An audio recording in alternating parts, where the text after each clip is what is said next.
3 kids. So if he wasn't there, you would probably want to tear the place down.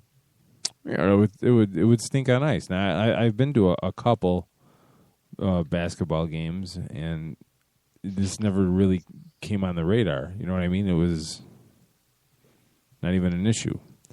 Yeah. But if you're paying that kind of money to watch these players, and those players aren't there, you know, and you're forced to watch. I don't know. You're forced to watch the likes of Wesley Johnson and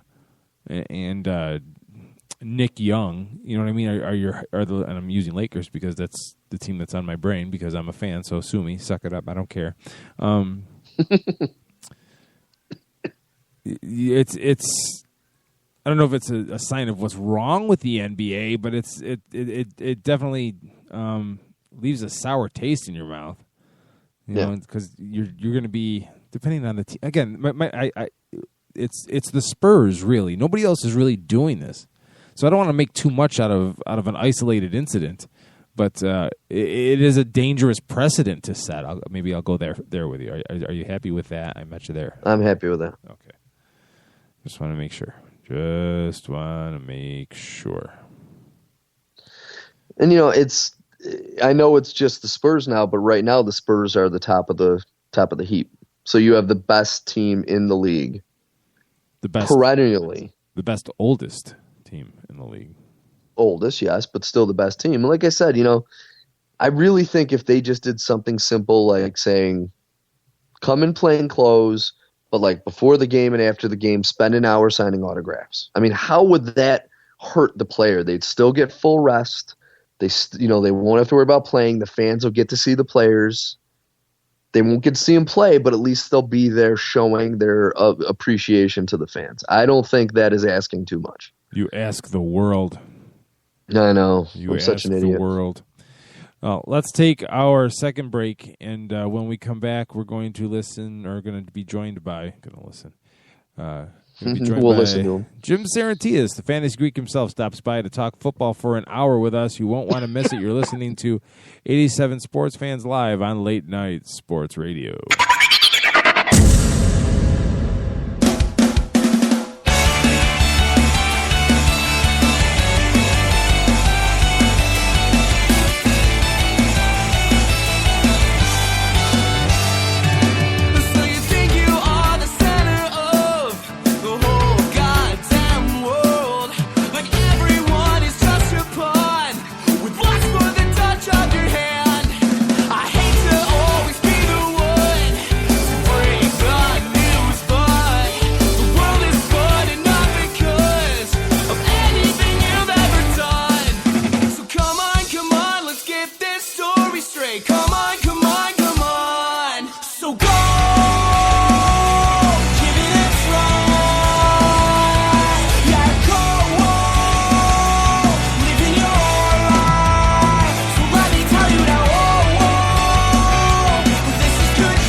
The product of it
try. Go, living your own life. So let me tell you now, this is goodbye. 'Cause it's Hollywood and Vine that's calling you tonight.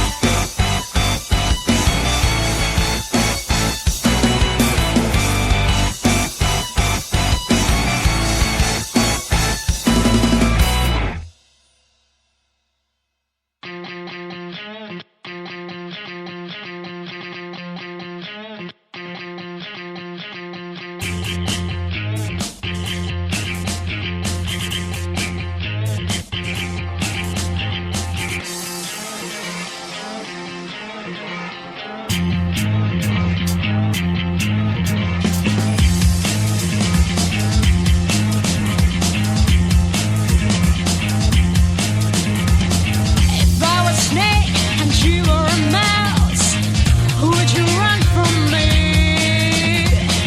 Should we stay forever apart? Would you make me free?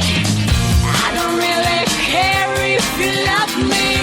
Hold my heart at last. I don't really care if you need me. I should leave you fast.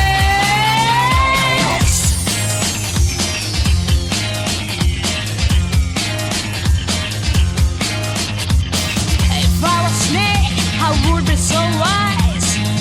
Never let you in. Would my life be terribly nice? Would my poison kill? I don't really care if you love me. Hold my heart at last. I don't really care if you need me. I should leave you fast.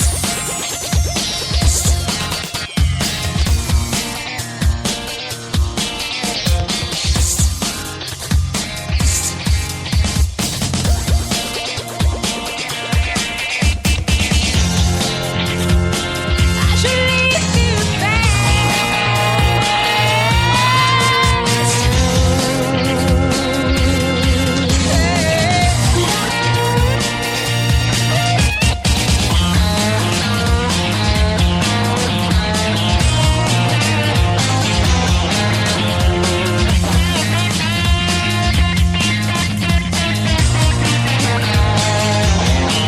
I don't really care if you love me. Hold my heart at last. I don't really care if you need me. I should leave you fast.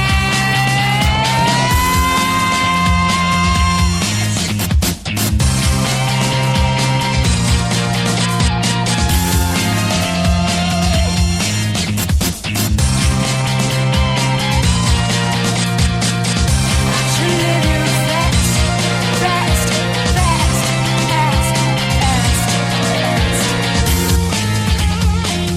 I should leave you fast.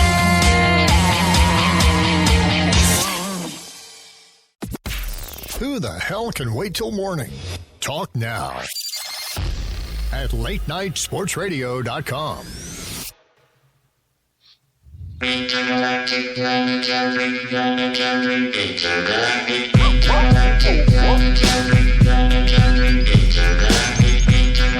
87 Sports Fans live on Late Night Sports Radio. It's 11 o'clock, kids, on a Monday night. It's time for the NFL Hour, and joining us, as always, is Mr. Jim Sarentias, the Fantasy Greek himself from thefantasygreek.com. Jim, welcome back to the program. Guys, how's it going? Oh, it's going, sir. Excellent. You know, I just wanted to start off by lodging a complaint. What's that? What's that? My complaint is against the Panthers and Cam Newton, who, to this point, in the one league I need him to just get me 10 fantasy points, has 1 fantasy point for me. 1. Can't believe this. No soup for you, my friend. No soup for you. If you want to call in at any time and join the conversation, the number is 585-633-7487. That's 585-633-7487. So, shall we talk about last week, boys? Shall we? Where should we start? I don't want to start where I want to start. So you guys pick a starting point. Wow. How about the 6-3 Cleveland Browns demolishing Cincinnati in Cincinnati? What do we know about the Bengals, honestly? Because they got a lot of talent, and it's just sometimes they show up and sometimes they don't. Well, they haven't been showing up for several weeks now, it seems. Yeah. I think this was a Browns team that showed up to play football because Cincinnati couldn't get their rushing game going nor their passing. Or get they couldn't get their rushing game going nor their passing game going. Right. I mean, it was sort of a cluster all the way across the board. I mean, how do you throw the ball 33 times for only 86 yards and 3 picks? How is that even possible for a professional quarterback in this league? Now, I know Cleveland's defense is really good, but I'm just blown away by those numbers. It's absolutely blown away. And that was Andy Dalton, for those of you that don't know. He was 10 for 33, 86 yards, 3 interceptions, and no touchdowns. I mean, that is horrendous. It's one of those things where you try to put your finger on what's working and what's not working, and it was an absolute collapse by the Cincinnati Bengals. From Andy Dalton and his ridiculous stats to Jeremy Hill only getting 12 carries for 55 yards, but because they were trailing for most of the game, so that dictates, I guess, the play calling if you want, but. You're looking at this, and the Cleveland Browns ran 52 times for 170 yards. Okay, Brian Hoyer did not get sacked once the entire game. They held the Bengals to 165 total yards. They only turned the ball over once on a fumble, compared to the Bengals' 4 turnovers. And they held the ball for 35 minutes. I mean, they ran 12 more plays. This was just a steamrolling by the Browns. And how many weeks do the Browns have to surprise us before we start admitting that the Browns are not a bad team? Yeah, and honestly, for a lot of teams coming up, the second half of the season is brutal. But Cleveland, I mean, they're at home against Houston, which they could win that game. They're on the road against Atlanta next. After that, they can win that game. They're on the road at Buffalo. They can win that game. Buffalo proved that, they're not infallible at home. They're home against Indy. Once again, Indy's kind of up and down. Who knows who will show up? They're home against Cincinnati. They just whooped them at Cincinnati. They're at Carolina, who's getting handed to them right now by Philly, and then they're at Baltimore. So I mean, that's a very favorable schedule for a team like the Browns. And don't forget easily. What's that? Go ahead. No, I was going to say. I was actually going to say what you were going to say. They're getting Josh Gordon back. Yeah. It sounded like you were stopping, which is why I was interjecting, Steve. No. I see. I once again am in that hive mind with you, Jim. We were thinking the same thing. It's scary. You're on a roll. Yeah, I appreciate that. I was going to say the same thing. I mean, you get Josh Gordon back, and I think this team really becomes legitimate. To me, the big concern had always been Brian Hoyer and what he could do with the surrounding cast. I mean, their running game eventually will come together, or at least be consistent enough to produce.